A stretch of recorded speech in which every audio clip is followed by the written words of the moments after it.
I'm Nora Bennett, 29, and the night the restaurant glowed like a string of warm lanterns, I thought I'd finally get to breathe.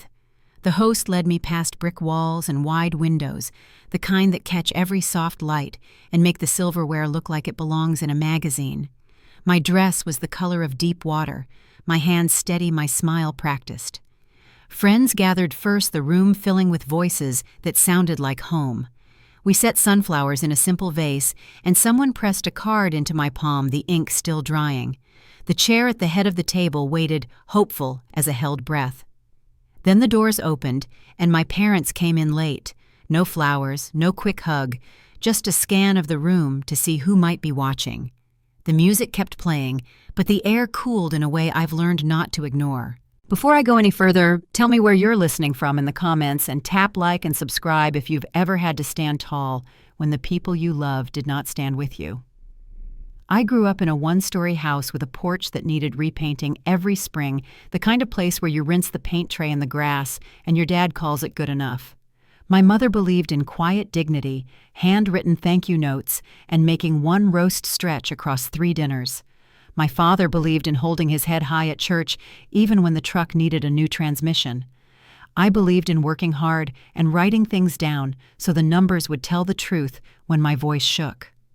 When I landed a junior role at a San Francisco consulting firm after college, it felt like stepping into another country, glass staircases, espresso machines humming all day, and shoes that clicked on polished floors while I counted every dollar. I took the afternoon train back to our side of the bay and learned how to carry 2 worlds at once, one lit by skyline and one held together by careful lists. Those lists started simple gas, groceries, the internet bill, and then grew. By the time I applied to the MBA program at Stanford, I could pay a mortgage schedule from memory move money the way a short-order cook moves pans, and keep a balance of grace and grit that didn't show. I told myself the effort would be seen when it had a name printed in bold letters, a degree, a promotion, a title that made sense to people who loved the sound of credentials.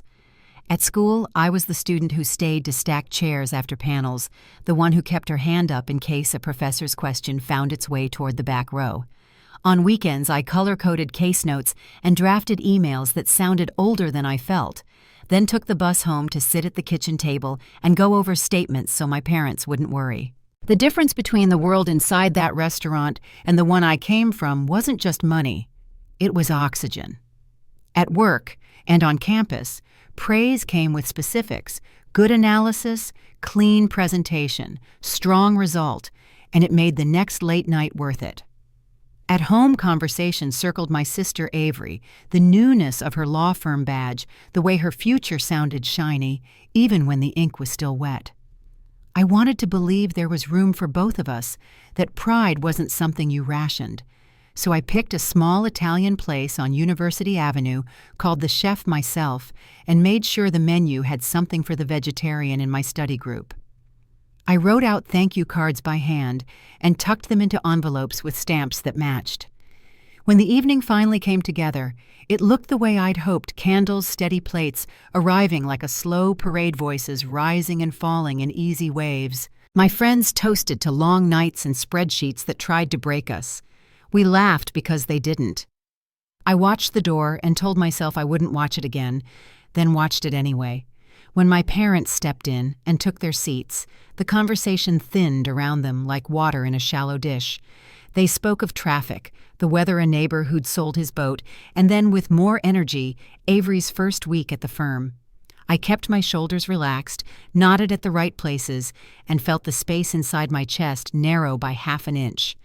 A server set down the tiramisu I'd ordered because it felt like a quiet kind of celebration, and for a moment, the table warmed again. Daniel Whitman. My mentor rose with his glass and crossed to where my parents sat, ready to offer a kind word on a simple occasion that mattered to me. He smiled kind and straightforward and said something about pride earned the long way. I lifted my eyes and weighted the room, attentive in that soft way crowds have when they expect easy grace.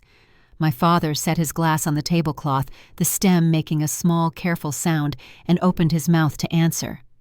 My father smiled faintly, the kind of smile that doesn't reach the eyes, and set his fork down with a soft clink against the china. "Nora works hard," he said, glancing toward Daniel. "But it's Avery we're truly proud of. She's got her future lined up, Law, you know. That's the real profession." The words landed quietly, but they traveled like ripples across the table. I could feel the heat rising under my skin. The air seemed to grow heavier, the kind of weight that presses down on your chest until you can't tell if you're breathing or just pretending to. Daniel cleared his throat, still smiling, though his eyes flickered between us. "That may be true, sir," he said evenly, "but earning an MBA from Stanford while holding a full-time consulting job is no small feat." My mother gave a polite nod the same way she did when a neighbor complimented her roses. "Of course," she replied, her voice smooth but detached. "We're happy for her, but Avery's starting at a firm in San Francisco next week. That's really something special." I felt every syllable like sand scraping inside my chest. Around me, glasses chimed softly. The music carried on, and yet everything felt suspended, waiting for something to snap. I don't know what made me look up just then. Maybe it was the way my father's hand rested on the table, fingers tapping against his wine glass. Maybe it was how Avery leaned back in her chair, the faint smirk curling at the corner of her mouth. But when I finally spoke, my voice came out calm, too calm. "I think it's something special, too," I said, meeting their eyes. "She worked hard. We both did." My father looked at me, his brows lifting as though I'd said something out of turn. The air went still again, and before I could say anything else, the moment passed. Dinner carried on, but I barely tasted the food. I could hear my colleagues' laughter from the other end of the table, see the way they tried to smooth over the tension. I kept my smile in place like a mask practiced and unshaking. Every few minutes, I reminded myself to breathe, to hold my posture, to not let anyone see the fracture spreading behind my eyes. Then came the question from one of my classmates, a kind, curious voice cutting through the hum of conversation. "Mr. and Mrs. Bennett, she said you must be so proud. Graduating from Stanford, that's incredible." It was an easy chance, a gentle invitation for my parents to say something, anything that might heal the sting. My father lifted his glass again, swirling the wine like he needed time to think. When he finally spoke, it was with a quiet chuckle. "Proud? Well, Nora's good at studying, sure, but let's not pretend she's the one holding this family together. It's Avery who's really making us proud." His words slid across the table like oil on glass, smooth but impossible to clean. I felt the room tilt. The sound of forks scraping against plates faded. My friend Megan's hand froze midway to her glass. Even the server paused as he reached for an empty dish. I could see the flicker of discomfort cross Daniel's face, and then nothing, just the steady hum of silence stretching thin. My father leaned back in his chair, looking satisfied, as if he'd just settled a small debate. My mother nodded along her eyes on the tablecloth. I could feel the edges of my composure trembling, but I forced my hands to stay still in my lap. For years, I had learned how to swallow my words, how to make my silence sound like understanding. But something inside me refused to be quiet this time. My heart thudded once hard and clear, and before I knew it, I was speaking. "I'm glad Avery makes you proud," I said softly, though my voice carried farther than I expected.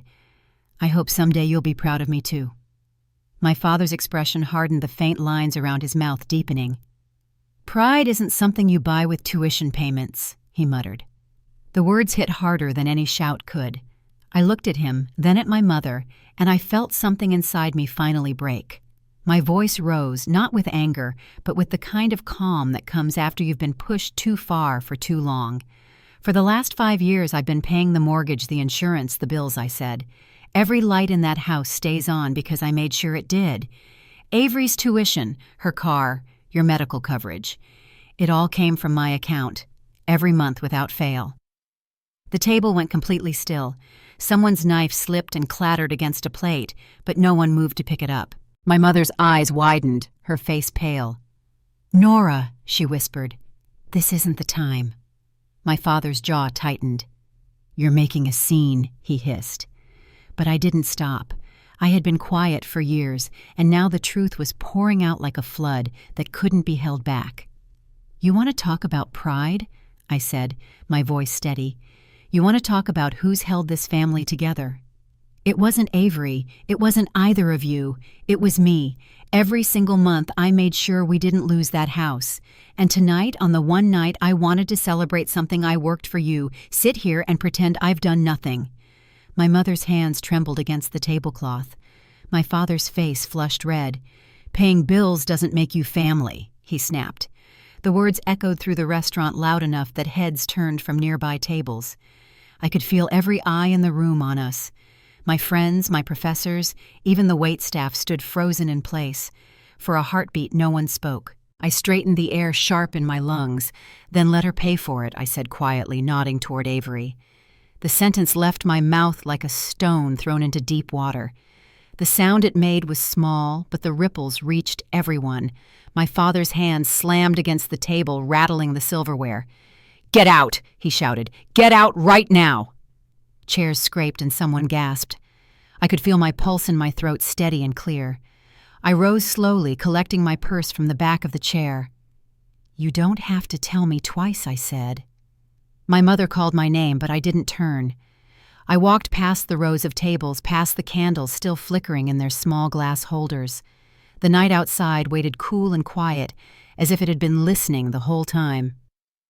When the door closed behind me, the sounds of the restaurant fell away, replaced by the low hum of traffic along the street. I stood there for a moment, breathing in the smell of pavement and night air. The glow from the windows spilled across the sidewalk, and for a second I could still see the reflection of my father's face in the glass, angry, unyielding. Then the image shifted, and all that remained was my own. Megan came out a few minutes later, her coat draped over her arm, her expression tight with concern. "Nora," she said softly, "I'm so sorry." I shook my head. "Don't be," I told her. It was bound to happen sooner or later. She didn't argue. She just reached out and squeezed my hand before heading down the block to meet a friend waiting at the corner. I stayed where I was, the wind brushing against my skin, carrying the faint echo of laughter from another table inside. When I finally started walking, my heels clicked against the pavement, steady as a metronome. Each step felt like a decision, small but certain. I didn't know what would come next, only that something inside me had shifted for good. I passed the restaurant window one last time and caught a glimpse of the life I had tried so hard to fit into the family I had built from duty instead of love. At the crosswalk, the signal turned green, and I moved forward. The streetlights stretched out ahead like a path I hadn't noticed before. I didn't look back again. Whatever waited behind those glass doors was no longer mine to carry. I had walked out of the celebration meant to honor my success, but what I didn't yet know was that it would also mark the beginning of my freedom. The walk back to my apartment that night felt longer than usual, though I'd taken the same route hundreds of times before. The streetlights stretched across the pavement like soft ribbons of gold, each one fading behind me as I moved forward. My heels clicked against the sidewalk in an even rhythm, the sound steady enough to drown out the echo of my father's voice, still ringing in my ears. "Paying the bills doesn't make you family." No matter how quietly I whispered the words to myself, they carried the same weight, the same cold certainty. By the time I reached my building, the night air had turned sharp, and my hands trembled slightly as I unlocked the door. Inside, the apartment was silent, except for the faint hum of the refrigerator. I slipped off my shoes and set my purse on the counter, leaving the lights low. The city beyond my window glowed in faint orange, casting shadows across the walls.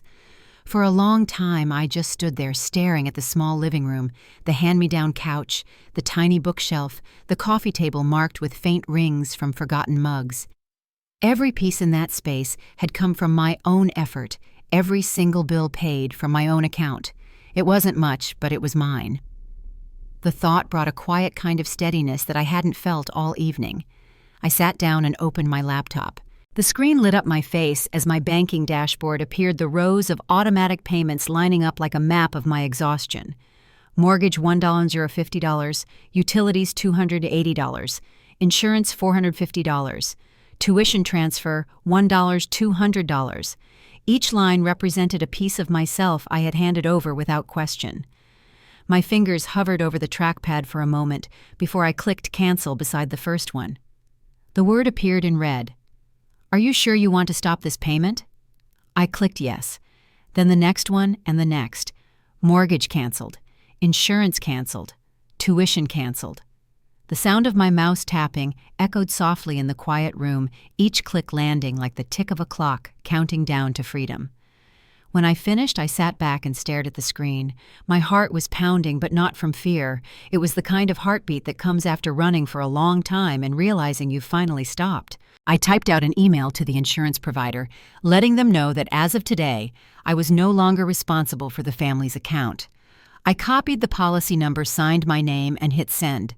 Then I logged into the university payment portal and removed my card from Avery's tuition profile. Each task took less than a minute, but together they felt monumental, like cutting the ropes that had tied me to something that no longer recognized me as its own. I leaned back in my chair and exhaled slowly. Outside, a car passed its headlights, sweeping across the wall like a brief spotlight. For the first time in years, I felt the stillness of a space that truly belonged to me.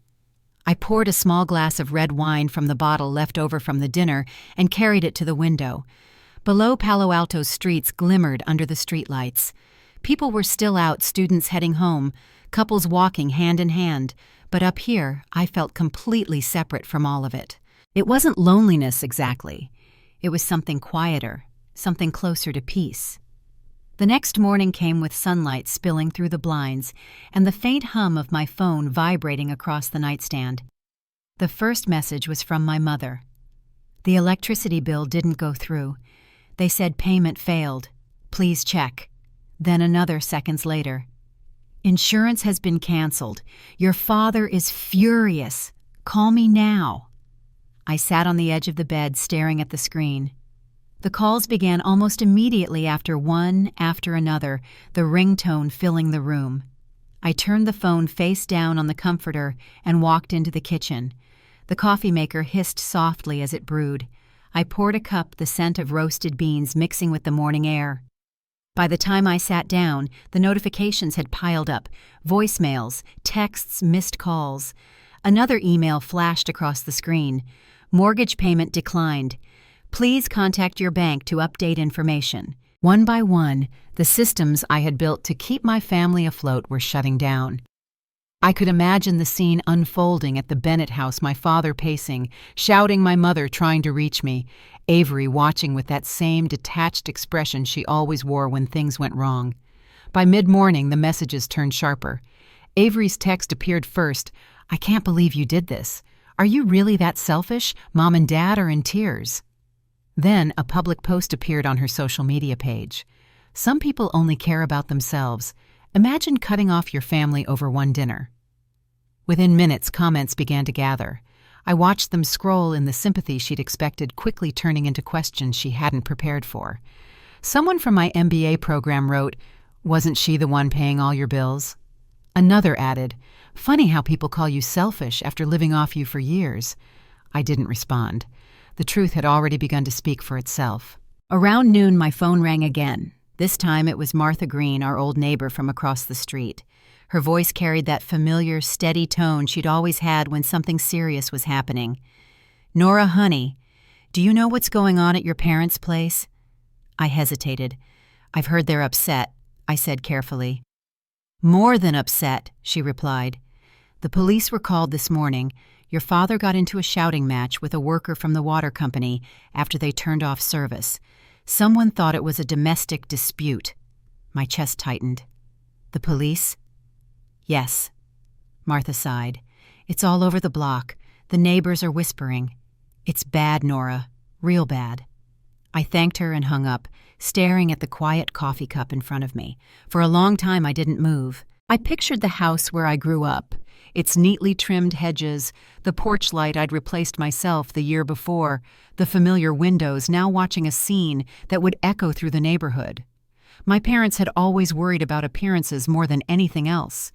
Now the curtain had been pulled back, and everyone could see what I'd carried for years. By the afternoon, the storm had reached its peak. I stopped checking my phone. The messages kept coming, the words growing more desperate, accusations mixed with pleas.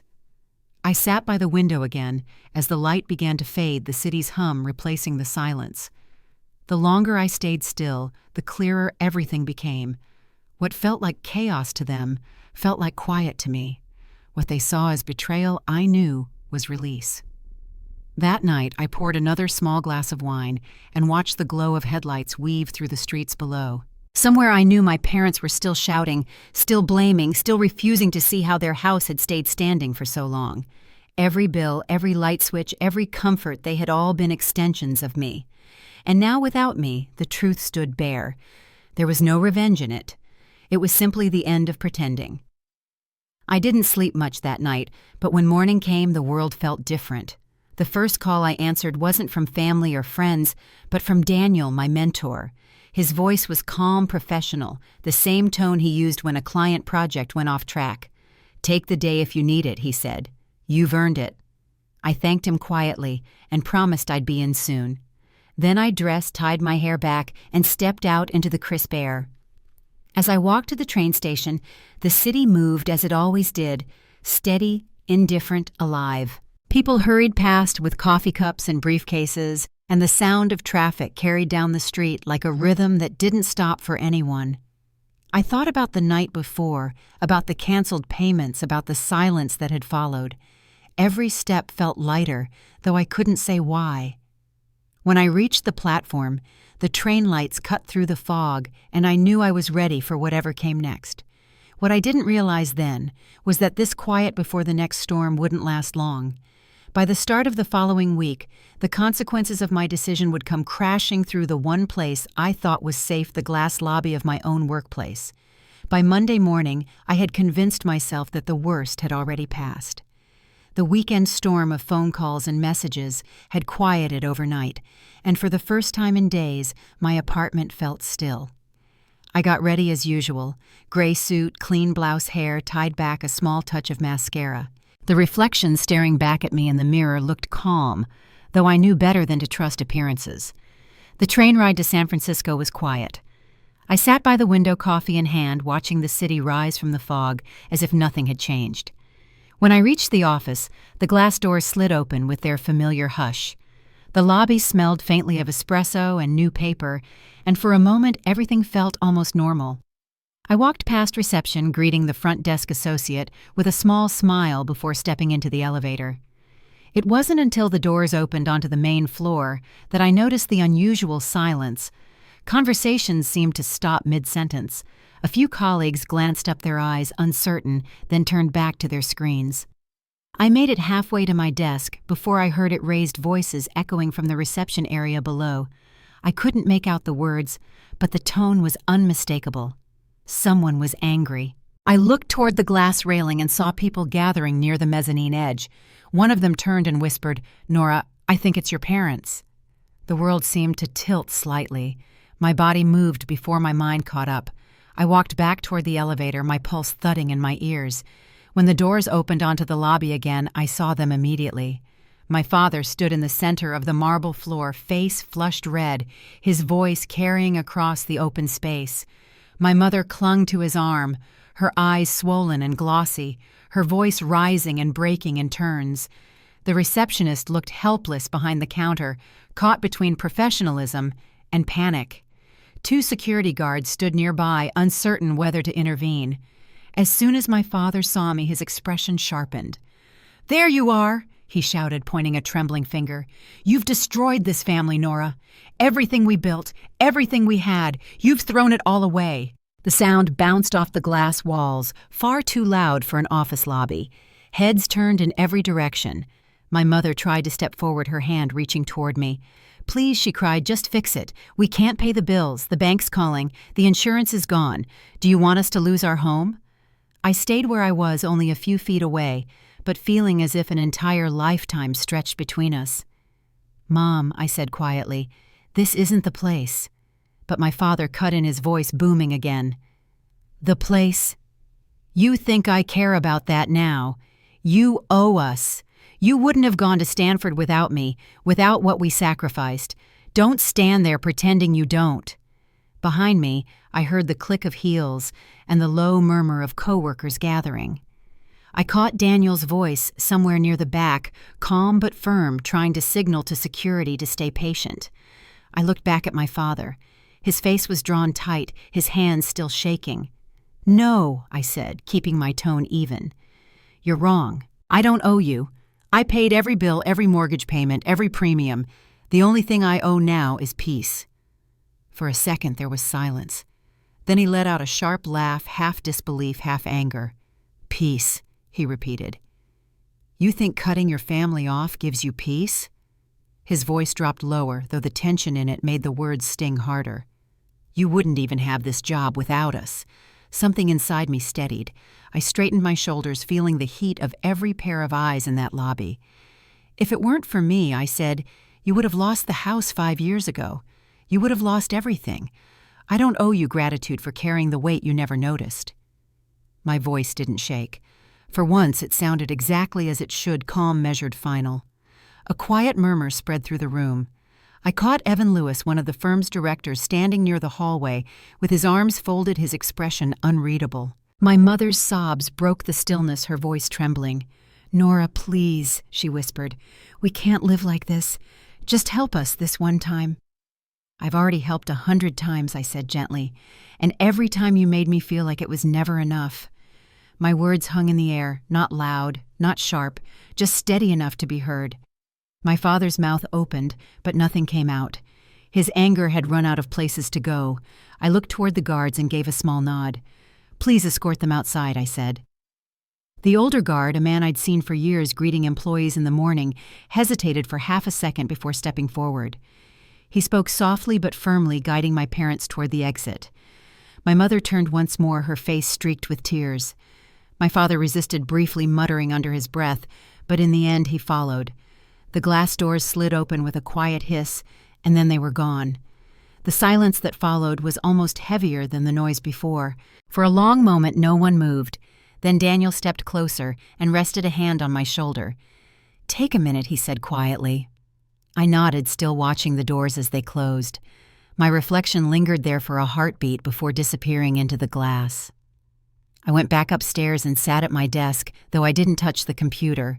Around me, the office slowly returned to motion, the murmur of voices, the tapping of keyboards, the ordinary rhythm of work resuming. A colleague paused by my chair, offering a gentle pat on the arm. Another left a small note beside my keyboard that simply read, "You did the right thing." I didn't cry. I didn't even shake. I just breathed. That afternoon, I drafted a short email. The words came easily, each one deliberate. "From now on, please contact me only by email. I will not respond to phone calls or unannounced visits. Any conversation must remain respectful, or communication will stop entirely." I read it once, twice, then pressed send. The small swoosh of the outgoing message felt like the closing of a door that had been left open too long. When the sun began to set, the city turned to glass and gold outside the office windows. I gathered my things, walked through the lobby, and stepped out into the cool air. The sky was streaked with light, the streets already glowing with evening traffic. I took a long breath and started toward the train station. Each step felt quiet but firm, like walking on solid ground for the first time in years. That night back in my apartment, I poured a single glass of wine and sat by the window overlooking the city. The air felt lighter. Somewhere out there I knew my parents were still angry, still trying to make sense of a life that had always depended on me. But their noise no longer reached this far. The apartment was mine, every bill, every light, every moment of silence. The next few days passed in a strange calm. Emails trickled in, shifting between apologies and demands, but I answered none of them. For the first time, the distance I had created stayed intact. Work filled the spaces that used to ache. People treated me differently, not out of pity, but out of quiet respect. Even Evan Lewis stopped by my desk one afternoon, offering a simple nod of acknowledgement before moving on. By Friday, the tension that had once sat like a stone in my chest had started to lift. I had set a boundary that held, and the world had not collapsed because of it. But deep down, I knew the story wasn't finished. Word of what had happened was spreading quickly through family, through neighbors, even through people I hadn't spoken to in years. And as the weekend arrived, a new message appeared in my inbox carrying the weight of what was still to come. The subject line read, "Urgent Property Sale, Thomas and Linda Bennett." I stared at it for a long moment, knowing that the next chapter of this reckoning was already unfolding. The email from the real estate office sat unopened on my screen for nearly an hour. I couldn't bring myself to click it, even as the subject line glowed like a small alarm bell at the top of my inbox. Urgent property sale. Thomas and Linda Bennett. When I finally opened it, the words were short and professional. My parents had listed their home for immediate sale due to financial hardship. The agent, Claire Dawson, attached documents requesting my confirmation as the previous co-signer of the mortgage. I stared at the attachment for a long time before realizing my hands had gone cold. I called Claire that afternoon. Her voice was polite, cautious. "Ms. Bennett," she said, "I apologize for reaching out directly, but your name still appears on a few older records tied to the property. Your parents mentioned you handled the payments in the past." I could hear the rustle of papers on her end, the distant tap of keys. "They're trying to close quickly. The bank wants proof that the account was transferred entirely to their names." My throat tightened slightly. "It was," I said quietly. "I stopped paying months ago. It's their mortgage now." Claire hesitated. "I figured," she said, "but they seem under pressure. The house needs to sell fast." After we hung up, I sat for a long time staring at the empty space beyond my window. The city was humming as usual, cars sliding through the late afternoon traffic, people moving in and out of cafes, but everything inside me felt still. I thought about that house, the one I had kept afloat for so many years. I could still picture the porch light I'd replaced, the way the front steps creaked in the same spot every time you came home. It was strange to realize it would soon belong to someone else. That evening my phone rang again. It was Martha Green. Her voice was calm, but carried the weight of bad news she didn't want to deliver. "Nora. Dear, I just thought you should know the for sale sign went up this morning. The movers are already there. Your father's been pacing the driveway for hours." I pressed the phone closer, my breath shallow. "Thank you for letting me know," I said. "Please don't worry about me." For the next few days, the messages from my family came in waves. My mother's tone swung between apology and accusation. "You don't understand what you've done." Then a few hours later, "We're losing everything." "Are you really going to let this happen?" Avery's messages were sharper, full of anger. "You wanted attention. Now you've got it. Congratulations." I didn't respond to any of them. Each new message felt like another reminder of the years I'd spent trying to be enough of every sacrifice that had gone unseen. On Thursday, Daniel stopped by my desk. "You've been quiet this week," he said gently. "Everything all right?" I hesitated, then nodded. "It's just been a long few days." He studied me for a moment, his expression thoughtful but kind. "You know, Nora, sometimes silence is a decision. Don't forget that." His words lingered long after he walked away. By the weekend, the sale had been finalized. The listing updated online 4-bedroom colonial recently remodeled kitchen available for immediate occupancy. Seeing the photos made my chest tighten. I recognized the curtains I'd bought for my mother one Christmas, the dining table where we'd shared hundreds of meals that always ended with someone feeling small. Now the rooms looked bare, stripped of their noise and history. 2 weeks later, the house was sold. A distant cousin sent a text. "Heard your parents moved into an apartment off Lakeview. Place is tiny. They're not handling it well." I read the message once and set my phone aside. The truth was, part of me had expected this collapse. They had built their comfort on a foundation I'd created for them, and once it was gone, everything else had followed. Still, I couldn't bring myself to feel relief. It was more like standing in the aftermath of a storm, quiet but heavy. News of the sale spread through our extended family faster than I anticipated. A few relatives reached out not to offer support, but to ask questions whispered in concern. "Is it true you stopped helping your parents? They say you left them with nothing." Each message felt like a test of loyalty, a reminder that in our family silence was considered guilt. I answered none of them. Meanwhile, life at work moved on. My team at the consulting firm was preparing for a new client pitch in New York. One morning as I was reviewing the presentation slides, Evan Lewis appeared at my cubicle. "Got a minute?" he asked. I followed him into a conference room overlooking Market Street. He closed the door behind us and turned to face me. "I wanted to tell you in person," he said. "You're being considered for a transfer to the New York office. It's a step-up project manager, major accounts. You've earned it." The words didn't quite register at first. New York, I repeated. He nodded. You'd be leading a new team. It's demanding, but I think you're ready. I felt a slow, steady pulse of realization. For the first time, my future was expanding beyond the edges of the life I'd known. I thanked him quietly and promised to think it over. That evening I called Megan. She was halfway through grading a stack of student reports at the community college where she now taught. When I told her about the offer, she laughed softly. I'm not surprised, she said. They finally see what you're capable of without all the noise around you. Her voice warmed. You should go. You've spent enough time standing still. Over the next week, I started preparing for the possibility of a move. I packed a few boxes, organized my files, and began looking at apartments near Central Park. The change felt big, but right, like something I had unknowingly been walking toward for years. Each evening as I packed, I found small traces of the past, folded between papers and receipts, old insurance statements, utility bills, tuition records, all in my name. I stacked them in a neat pile and dropped them into the recycling bin. Then one afternoon, an envelope arrived in my mailbox. My parents' handwriting was unmistakable. Inside was a short note, the penmanship unsteady. We know we were wrong, but you shouldn't have been so heartless. Come home for Christmas. We are still a family.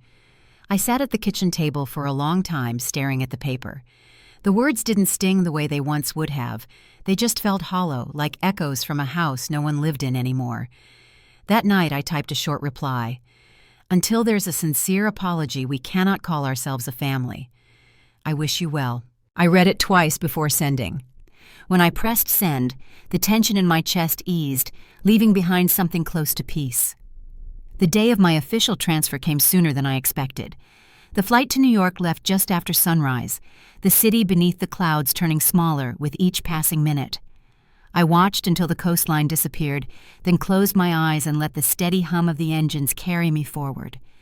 By the time the plane touched down at LaGuardia, I felt lighter, as if I had quietly crossed a line between the life I had built for others and the one I was finally building for myself.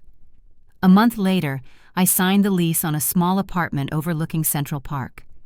On my first evening there, I unpacked my boxes, opened the curtains, and let the city lights spill across the floor. The skyline shimmered like a promise, one that belonged entirely to me.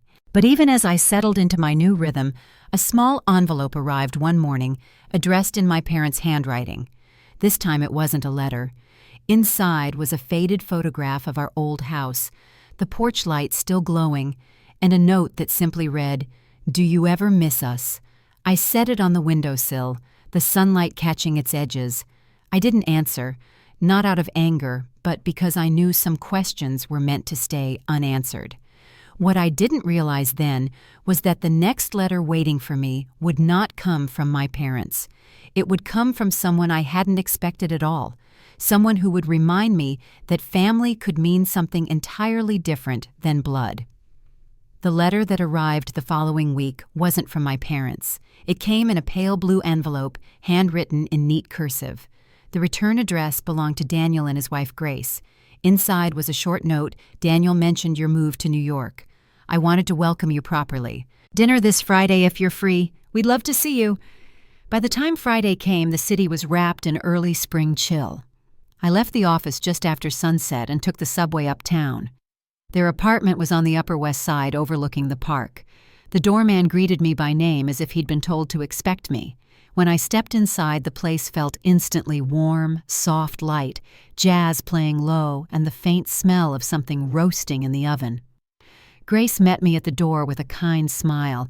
She was smaller than I remembered from Daniel's photos, with short silver hair and a calmness that seemed to fill the room before she even spoke. "It's good to finally meet you in person," she said, taking my coat. "Daniel's told me plenty about the brave consultant who kept his department running during that crazy audit." I laughed softly. "He gives me too much credit." She waved me toward the dining area. "He says you don't take enough." Dinner was simple roast chicken potatoes and wine poured into heavy crystal glasses. Daniel talked about work, Grace about her volunteer projects. I found myself relaxing in a way I hadn't expected. There was no careful performance here, no need to measure every word. When Grace asked about my move, I told her the truth that I had needed a clean break, that I was still learning how to breathe on my own. She nodded thoughtfully. Sometimes peace sounds like silence at first, she said. Then one day, it starts to sound like home. After dinner, she showed me her small library filled with paperbacks and framed photographs of her grown children. On a low shelf sat a collection of journals bound in blue leather.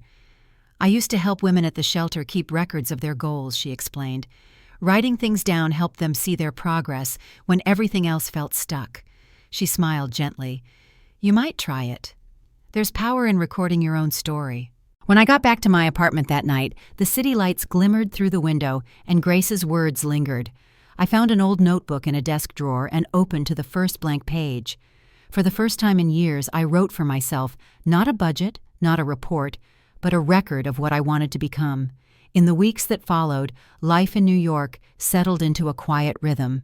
My new role kept me busy, long meetings, client calls, late nights that blurred into early mornings. Yet somehow the pace didn't drain me like it used to. The distance from my old life had become space to breathe. Every Saturday I met Grace for coffee near the park. We talked about workbooks, the rhythm of city life. She had a way of listening that made me feel as though silence could finish a sentence better than words could. One morning we walked through the park, the trees still bare from winter. Grace handed me a folded newspaper clipping. It was an article from a local women's foundation seeking new board members. You have the background they're looking for, she said. Finance, organization, mentorship. It could be good for you. I looked at the paper, the edges fluttering slightly in the wind. I'm not sure they'd want me, I admitted. Grace smiled. You won't know until you show up. A month later, I attended their meeting in a brick building on 82nd Street. The boardroom smelled faintly of coffee and old wood polish. Around the table sat a mix of professionals, teachers, lawyers, retired executives. When I introduced myself and explained my background, a few heads nodded. One woman, a program director named Joan, leaned forward. We need someone who understands how to manage grants and donations, she said. You could be a real asset here. That evening I walked out of the meeting with a volunteer contract in my bag and a strange feeling of clarity in my chest. It wasn't the kind of victory that came with applause or titles. It was quieter, steadier, the kind that stayed. 2 weeks later, I began mentoring a small group of women from the Foundation's financial literacy program. They were single mothers, recent graduates, and midlife career changers, all trying to rebuild their lives. We met in a community hall that smelled faintly of floor polish and coffee. I taught them how to read loan terms, track expenses, and create small savings plans. At first, their questions were hesitant, but by the third week, the room buzzed with energy. When one woman managed to pay off her first debt in full, the group clapped for her as if she'd climbed a mountain. I found myself clapping too, my chest full of something warm and familiar. Grace visited one evening to watch the session. She stood quietly at the back, her hands folded. When the class ended, she walked over, her eyes shining. "You've found your place," she said softly. I nodded, though I didn't have the words to describe what it meant. Around that same time, Daniel pulled me aside at work. "Evan mentioned your progress on the Franklin account," he said. "He's recommending you for senior manager by the end of the quarter." The news landed gently but deeply. For the first time, I realized how far I had come without needing anyone's approval but my own. As spring turned to summer, my days filled with both work and mentorship. I learned the rhythm of balancing success with service, the two parts of myself that had always seemed at odds. Some evenings after finishing class, I'd walk home through the city's warm air, the streets alive with sound, and feel an unfamiliar lightness in my step. One night, while sorting through old files, I came across another letter from my parents. The envelope was smaller this time, the handwriting less steady. Inside the message was brief. "We heard you've moved again. We're glad you're doing well. Your grandfather misses you." There was no apology, only a faint attempt at reaching out. I folded the paper and placed it inside my journal without replying. It no longer carried the same weight. By late August, the foundation invited me to speak at a small event, celebrating women who had rebuilt their lives. Standing at the podium, I looked out at the audience faces filled with stories of struggle and resilience. When it was my turn to speak, I shared what I had learned about starting over. I told them that sometimes the hardest boundaries we set become the doorways to freedom. The applause that followed was gentle but sure, and for once I didn't shrink from it. After the event, Grace found me near the exit. "Your grandfather called," she said, handing me her phone. "He said he couldn't reach you but wanted you to know he's proud." My throat tightened as I listened to the voicemail, a familiar trembling voice saying, "You did the right thing, Nora. I just wanted you to know that." That night, I sat by my window overlooking the city lights and listened to the message again. For years, I had waited for those words from the people who raised me, but they had come instead from the one person who had always seen me clearly. I saved the voicemail, then set the phone down beside my journal. The city hummed quietly below, and somewhere inside that hum, I felt a sense of belonging I hadn't known before. It wasn't about revenge or proving anything, it was about peace. And though I didn't know it yet, that peace would soon be tested by a letter that carried both an apology and a question I wasn't sure how to answer. The letter arrived on a warm afternoon in late September. I found it wedged between the day's mail, a stack of flyers, a package, and one thick envelope with my mother's handwriting across the front. For a moment, I thought about leaving it unopened. But something in the way my name was written, careful, almost trembling, made me pause. I set the rest of the mail aside and sat down by the window, the city buzzing softly below. The letter began simply. Nora, I know we don't have the right to ask anything of you. Your father's been sick.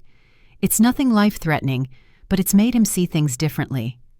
We miss you. He misses you. We're sorry for what we said, for what we didn't see.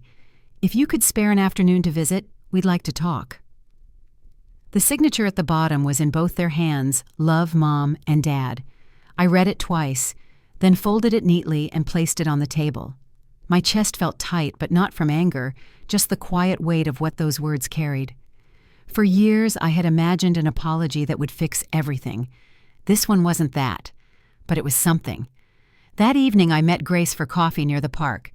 She noticed the letter peeking from my bag before I even mentioned it. "It came today," I said. She stirred her tea slowly. "And how do you feel about that?" I thought for a moment. "Conflicted," I admitted. "Part of me wants to ignore it. Part of me can't." Grace nodded. "You don't owe them forgiveness," she said gently. "But sometimes closure looks like a conversation, not a reunion." That night, I called my grandfather. He answered on the second ring, his voice gravelly but warm. When I told him about the letter, he was quiet for a while. Then he said, "If you go, do it for yourself, not for them.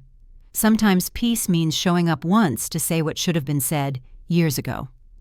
The next weekend, I took the train back to Connecticut. The small-town station looked exactly as it always had. Weathered benches, a faded timetable, the same diner across the street where I used to stop for coffee before work trips. The cab ride to their apartment was short. When I stepped out, I barely recognized the place. It was smaller, tucked between a laundromat and a hardware store. The porch railing was chipped, the front door slightly ajar. My mother opened it before I could knock. Her hair had gone grayer since I'd last seen her, her frame thinner. "Nora," she said softly, almost like she didn't believe I was real. My father sat in a recliner by the window, a blanket over his legs. He looked up as I entered, his face worn and pale. For a moment, no one spoke. Then he said quietly, "You came." I nodded and set my purse down. The room smelled faintly of coffee and old wood. A stack of medical papers sat on the side table, half covered by a folded newspaper. My mother gestured toward the couch.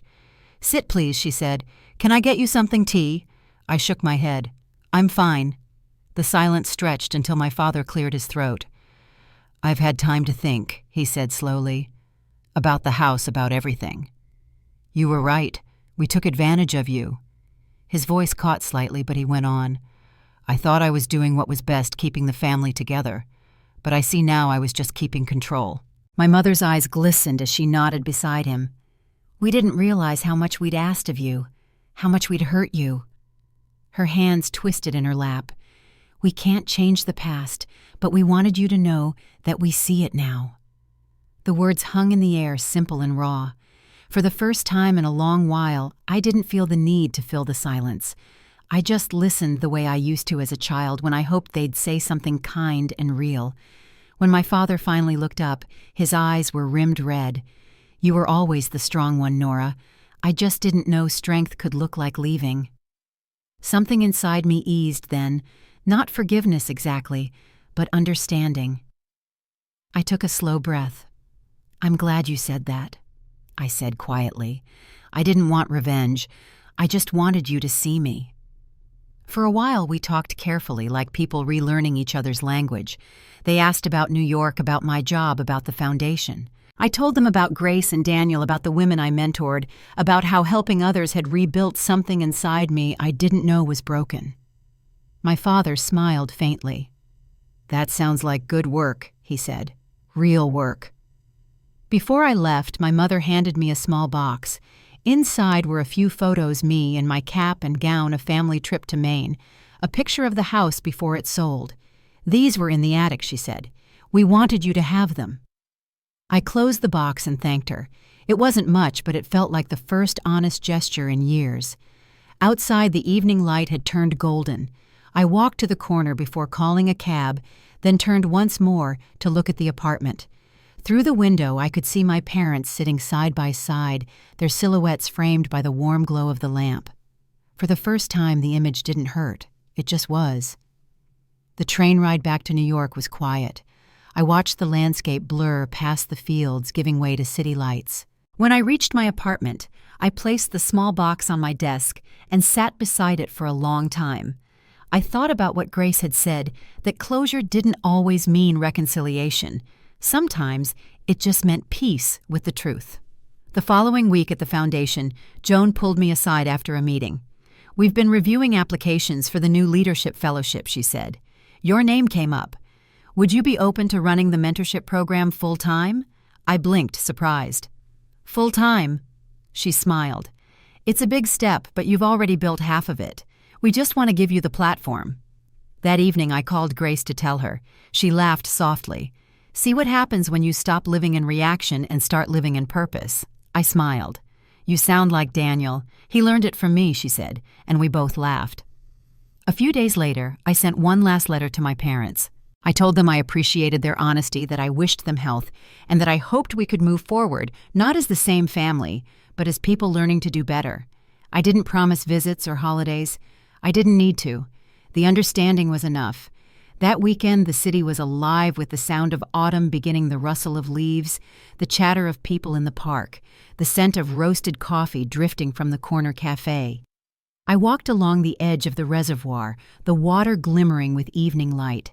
I felt no pull backward, only a steady sense of where I was meant to be. By the time I reached my building, the sky had turned a deep blue. Inside, my phone buzzed with new messages, work updates, notes from the foundation, a simple text from my grandfather. "Proud of you, kiddo." I smiled and typed back, "Thank you. I'm proud too." That night I stood by the window, looking out at the skyline that had once felt foreign and now felt like home. For years I'd been the daughter who held everything together, who paid every bill, who carried every burden. Now I was simply myself, and that was enough. Still, I knew that one more chapter was waiting. The fellowship would open new doors, and with them would come a choice to stay, to lead, and to finally define what family and legacy would mean on my own terms. The day I accepted the fellowship, the city felt different, brighter somehow, even under a gray October sky. I walked to the foundation that morning with a quiet certainty in my step, a feeling that the years of struggle and silence had finally settled into something solid. Inside the boardroom, Joan handed me the signed contract and smiled. "You've earned this," she said, "not just for what you've done, but for what you've become." Her words stayed with me long after I left the building. That evening I called Grace. She answered on the first ring, her voice warm as ever. When I told her the news, she laughed softly. "I knew you'd say yes," she said. "This isn't just a job, Nora. It's the beginning of your own story." I could almost hear the smile in her voice. When we give meaning to what hurt us, we stop carrying it. We start using it. Over the next few weeks, life settled into a rhythm that felt steady and right. I spent my mornings at the consulting firm wrapping up my old projects and my afternoons at the foundation preparing for the mentorship program's expansion. We were opening new chapters in 3 cities programs designed to teach financial literacy to women rebuilding their lives. I'd sit in those classrooms listening to stories of survival and see small reflections of the woman I used to be, tired, capable, and waiting for someone to notice. When the first grant proposal was approved, I gathered the team in the meeting room to celebrate. The moment felt simple, but full paper cups of coffee, quiet laughter, the sense that something bigger than all of us had begun. Daniel stopped by later that day, leaning against the doorframe with that familiar calm. "You've built this from the ground up," he said. "Be proud of that." I smiled, remembering the years when pride felt like something I had to ask permission for. A few days later, I received a small envelope from Connecticut. It was from my grandfather, Walter. Inside was a folded note written in his shaky hand. "Your parents told me about your work. They're learning slowly. Don't let the past keep you from seeing the good that came out of it. You broke the pattern, Nora. That's what matters." I read the words twice before setting the note beside my journal. His faith had carried me through more than he would ever know. By December, the foundation invited me to speak at a winter gala, a gathering of donors, volunteers, and graduates from our programs. I stood backstage holding my note cards, my hands steady.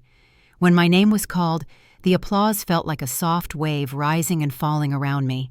I began with a story about a woman who spent years trying to earn love through sacrifice until she learned that love built on debt was never love at all.